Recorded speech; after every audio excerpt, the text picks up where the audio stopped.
तो आज हम लोग देखेंगे कॉग्निजेबल और नॉन कॉग्निजेबल केसेस क्या होता है। इससे पहले हम लोग देखे थे क्या कि ये वेलेबल नॉन वेलेबल क्या होता है। तो आज देखेंगे कॉग्निजेबल नॉन कॉग्निजेबल। उसके बाद एक केस देखेंगे जिसमें सुप्रीम कोर्ट का ऑनरेबल सुप्रीम कोर्ट का आज ही ऑर्डर आया है। वो एक केस है स्टेट ऑफ राजस्थान वर्सेस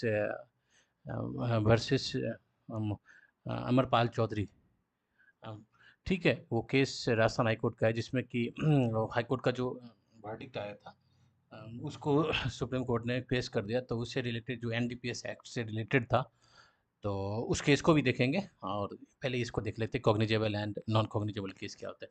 देखिए, कॉग्निजेबल मतलब क्या हो गया कि मतलब ये इसका जो डेफिनेशन मतलब देखेंगे, नाम देखेंगे तो वो सीआरपीसी के सेक्शन 2C में आता है। ठीक, सीआरपीसी के 2C में आता है। कॉग्निजेबल मतलब offense for which police officer may, in accordance with first schedule or under the any law for the time being enforce arrest without the warrant। मतलब क्या होता है कि विदाउट वारंट, पुलिस ऑफिसर के पास में ये पावर होगा कि उस ऑफेंडर को अरेस्ट करने का पावर होगा, तो वो कॉग्निजेबल केस के अंदर आता है। मतलब क्या हो गया, तो ये काम कब हो सकता है, जब कोई क्राइम हीनियस क्राइम है या क्राइम की जो मतलब जिसमें कि ऑफेंस का जो चार्ज या पनिशमेंट जो होगा वो मोर देन मतलब 3 ईयर से एबव होगा। 3 ईयर से एबव वाले जिसमें पनिशमेंट होने का, सजा होने का चांसेज है, उसमें without warrant police officer they can arrest the persons. May arrest without the warrant, मतलब मे अरेस्ट विदाउट, यहाँ पे एक वर्ड को याद रखना है, may arrest without the warrant. सैल अरेस्ट नहीं है, ये मस्ट अरेस्ट नहीं है। मस्ट मतलब क्या, वो किसी भी कंडीशन में अरेस्ट करेगा करेगा ही करेगा। लेकिन यहाँ पे है क्या, मे अरेस्ट। मे अरेस्ट मतलब कोई ऐसा भी सरकमस्टांसेज होगा जिसमें कि वो अरेस्ट नहीं भी कर सकता है। ठीक, जैसे कि मान लो रात में 12 बजे ऑफेंस हुआ है और जो ऑफेंडर है वो एक प्रेग्नेंट औरत है। इस कंडीशन में मे अरेस्ट होगा, क्योंकि इस कंडीशन में इवन द हीनियस है, इवन द जो क्राइम है, जो ऑफेंस है, जिसमें चार्ज मोर देन 3 ईयर लगेगा, मतलब पनिशमेंट 3 ईयर लगे, 3 ईयर से एबव होगा, 5 ईयर 6 ईयर। लेकिन जो ऑफेंडर है उसकी कंडीशंस क्या है, प्रेग्नेंट वुमेन है और वो रात में 12 बजे के बाद, क्योंकि वुमेन को रात में अरेस्ट करने के लिए इस पर नहीं किया जा सकता है जनरली, एक स्पेशल कंडीशन या स्पेशल आपको ऑर्डर लेना पड़ता है मजिस्ट्रेट से, उसके बाद आप अरेस्ट करते, कोई ऐसा सिचुएशन है तब। तो इसीलिए मे अरेस्ट का यूज किया गया है। लेकिन इन जनरली जो हीनियस क्राइम या क्राइम का जो डिग्री है, यदि बहुत ज़्यादा है, उसमें सज़ा होने का चांस बहुत ज़्यादा है, 3 ईयर से ज़्यादा है, तो उस कंडीशन में विदाउट वारंट मतलब क्या, जो ऑफेंस हुआ है तो फिर पुलिस को मतलब मजिस्ट्रेट से ऑर्डर लेने की ज़रूरत नहीं है। पुलिस देखेगा, यदि पुलिस गया, देखेगा देखेगा जब भाई किसी ने किसी का सर फोड़ दिया है, उसमें 10 स्टिच लगाए थे, इस कंडीशन में क्या हो सकता है, हाँ, बॉडली इंजरी दिया है, अटेम्प्ट टू मर्डर भी हो सकता है।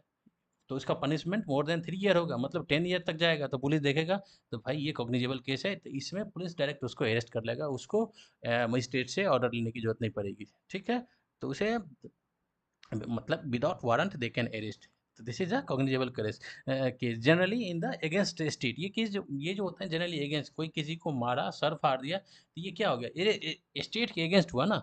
मतलब जो स्टेट एक लैंड ऑर्डर बना के रखता है, या स्टेट एक सिचुएशन, एक वेलफेयर स्टेट बना के रखता है, उसमें कोई क्या कर रहा है, वायलेट कर रहा है, किसी लॉ को वायलेट कर रहा है, तो क्राइम हो गया अगेंस्ट स्टेट के विरुद्ध, स्टेट के अगेंस्ट जाके काम किया गया है, this is the against the state होता है कॉग्निजेबल केस।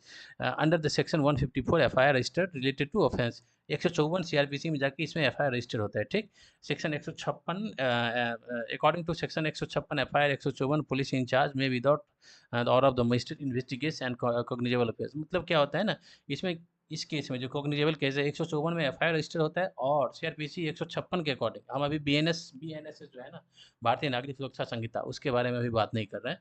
उसमें आप देख सकते हैं, ये जो है सीआरपीसी की बात की जा रही है।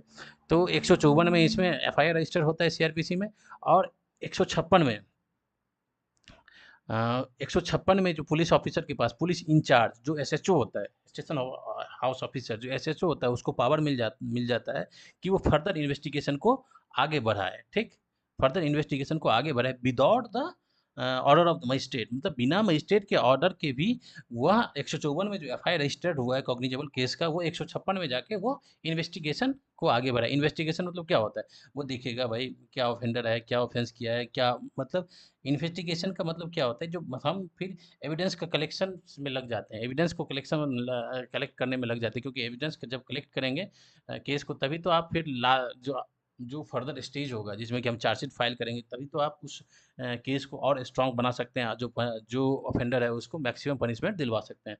तो this is a cognizable case. तीन चीज़ आपको याद रखना है, क्या सेक्शन 2C में आता है, ठीक।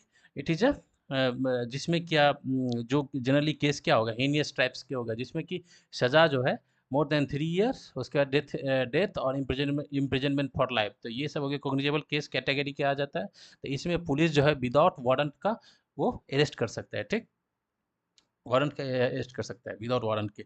154 में एफआईआर होता है और 156 में जो पुलिस होता है उसको पावर मिल जाती है जो फर्दर इन्वेस्टिगेशन को आगे बढ़ाए, ठीक। Magistrate investigation and without order of the magistrate, without order of magistrate investigation को आगे बढ़े। नॉन कॉग्निजेबल क्या होता है, ये सेक्शन 12 में आता है CrPC. No authority to arrest without warrant, मतलब यहाँ पे जो पुलिस है विदाउट वारंट का उसको अरेस्ट नहीं कर सकती। जैसे छोटा कोई क्राइम है, मान लीजिए कि आपने क्या किया कि मतलब किसी को एक थप्पड़ मार दिया, ठीक, किसी को एक थप्पड़ मार दिया, जैसे छोटा बहुत छोटा क्राइम हुआ, ठीक। तो इस कंडीशन में आप पुलिस आएगा डायरेक्ट आपको उठा के लाके जेल में जाके बंद कर देगा, तो दिस इज क्या हो गया, नहीं ये इसमें नहीं जाएगा। फिर ये छोटा क्राइम हो गया ना, no authority to arrest without warrant, इसके लिए उसको क्या करना पड़ेगा, मजिस्ट्रेट के सामने मजिस्ट्रेट से ऑर्डर लेनी पड़ेगी। मजिस्ट्रेट जब उसको ऑर्डर देगा तब जाके आप कर सकते हैं। ये होता है लेस देन 3 ईयर और fine only treated as non cognizable. जो 3 साल से छोटा वाला केस है वो हो जाता है 3 ईयर्स नॉन कॉग्निजेबल में। Can not be arrest without warrant, less serious and private matters, मतलब ये सीरियस उतना नहीं होता, ये सब प्राइवेट मैटर का केस होता है। जैसे कि मान लिए आपका किसी पड़ोसी के साथ कोई झगड़ा है, ठीक, झगड़ा मतलब क्या हो गया, इस टाइप से झगड़ा हो गया, मान लीजिए कि कोई प्रॉपर्टी को लेकर हो गया, ये सब तो ये प्राइवेट मैटर हो गया ना, उसमें उस प्राइवेट मैटर में कुछ कोई ऐसा क्राइम है, कोई जैसे कि मान लीजिए कि आप उसका कोई डॉक्यूमेंट आपने चुरा लिया या ऐसे चुरा लिया तो फिर थेफ्ट हो जाएगा, no this is not included, ठीक।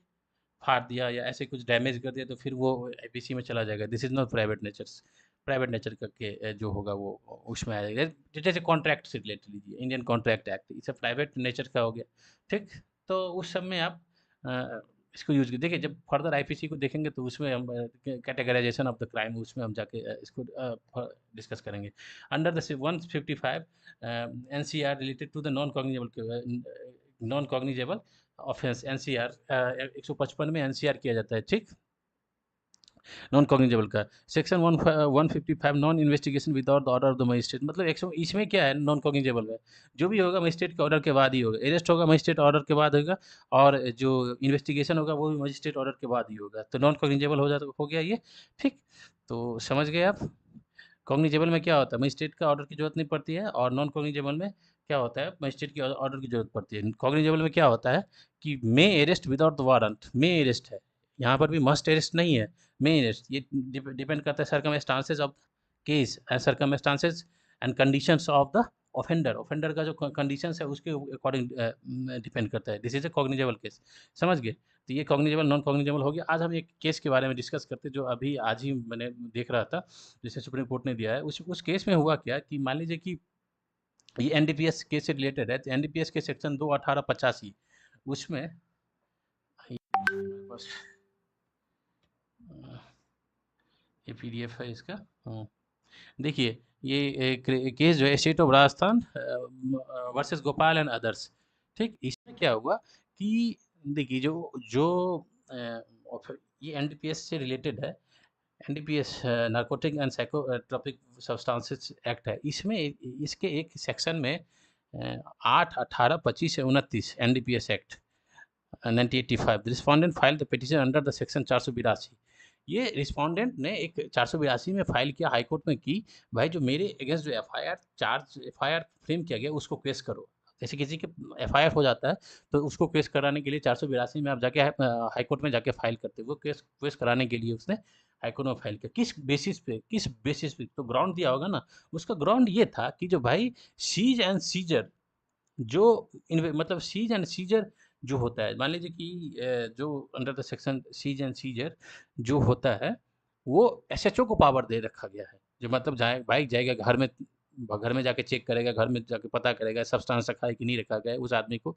तो घर में जाने की जो पावर है वो एसएचओ को पास में पावर है।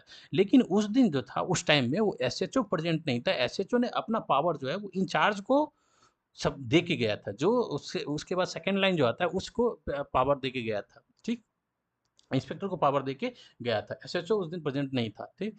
तो उस पावर जो जिसको सेकंड को दिया गया तो वो तो फिर एसएचओ नहीं हुआ। जो जो जो अपीलांट था, जो पिटिशनर था उसने जो अपना ग्राउंड दिया वो मैं बता रहा हूँ। वो कह रहा था एसएचओ तो नहीं था, तो लेकिन जो जिसको उसने पावर देके गया तो वो तो इक्वल टू तो एसएचओ नहीं हुआ। वो तो इक्वल टू एसएचओ नहीं हुआ। तो इस बेसिस पे लेकिन पावर किसको है सीज एंड सीजर का? वो पावर है एसएचओ को। एसएचओ पावर देके गया दूसरे को, इंचार्ज को, तो वो तो उसके इक्वल नहीं हुआ। इसीलिए इस ग्राउंड पे इसको क्वेश कर दिया जाए। तो हाई कोर्ट ने क्वेश कर दिया, ठीक? अब हाई कोर्ट ने कैसे क्वेश किया उसको हम देखते हैं। The submissions of the learned counsel appearing for the appellant in that in charge station house officers is authorized persons to conduct the search as per the section 42 of the act. The submission of the learned counsel appearing for the appellant is that the in charge station house officer is an authorized person to conduct the search of the section 42 of the। देखिए section 42 में ये है कि जो in charge होगा in charge station house officer उसको authorise कर रखा गया है, उसको पावर दे रखा गया है कि वो सर्च एंड सीजर मतलब कर सकता है, ठीक? लेकिन उस दिन एसएचओ चला गया था, एसएचओ ने दूसरे को पावर दे दिया था। तो इस ग्राउंड पे बोल रहा है कि भाई जिस दूसरे को दिया वो तो एसएचओ नहीं हुआ ना, वो तो इंचार्ज नहीं हुआ।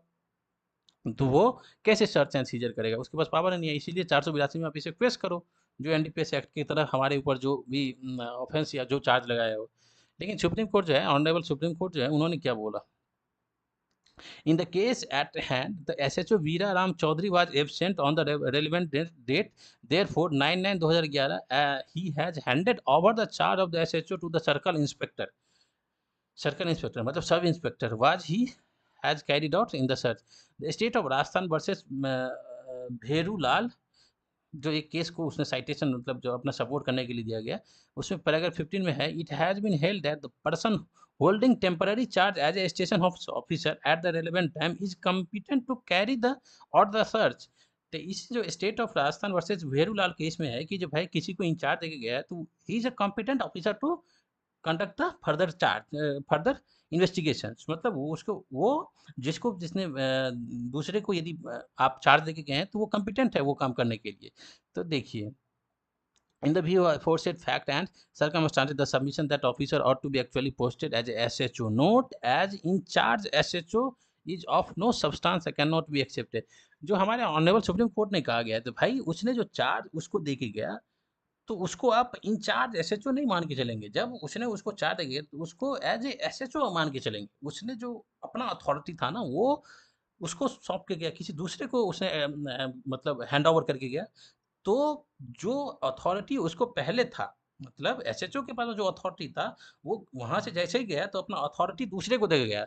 तो उसको एज ए इंचार्ज नहीं मान के चलेंगे, उसको होल सोल आपको एसएचओ मान के चलना पड़ेगा, ठीक है? इसीलिए हाई कोर्ट ने जो रिक्वेस्ट कर दिया है 482 में एफआईआर, वो उसका जो मतलब आर्टिकुलेशंस है या जो इंटरप्रिटेशन है एसएचओ का, एसएचओ मतलब हाई कोर्ट का, वो सही नहीं है। जो एसएचओ है उस जो इंचार्ज है वो एसएचओ के इक्वल हुआ, तो इसीलिए उसने जो सर्च एंड सीजर किया है वो अकॉर्डिंग टू लॉ है। तो फर्दर इन्वेस्टिगेशन, फर्दर जो ऑर्डर है उसको आप फिर आगे बढ़ाइए, ठीक? यहाँ पे केस केवल एक ही था जो भाई एसएचओ इंचार्ज वो है कि नहीं है, तो उसमें बोला कि सुप्रीम कोर्ट ने बोला नहीं वो है। तो भूरेलाल उस दिन था नहीं, उसने अपने इंचार्ज को सर्कल ऑफिसर को दे के गया। उसी पे जो जिसके अगेंस्ट ऑफेंस हुआ था, मतलब जो ऑफेंडर था तो वो चला गया हाई कोर्ट में, जब है मेरा एफआईआर केस करो, क्योंकि ये जो है वो एसएचओ है ही नहीं, इसके पास पावर ही नहीं था, ये कैसे सर्च किया, ये कैसे सीजर किया, सब कुछ फर्दर ये किया, इसीलिए इसको इसको केस करो। तो लेकिन ऑनरेबल सुप्रीम कोर्ट ने कहा कि नहीं, उसका जो पावर था उसी के अकॉर्डिंग था, समझ गए? तो, तो इसमें केस करने accordingly to the order imposed order passed by the high court is hereby set aside and trial is directed to continue according। जो ट्रायल है उसको आगे बढ़ाओ और जो हाई कोर्ट का ऑर्डर दिया गया है उसको बंद करो। तो this is main case. Thank you.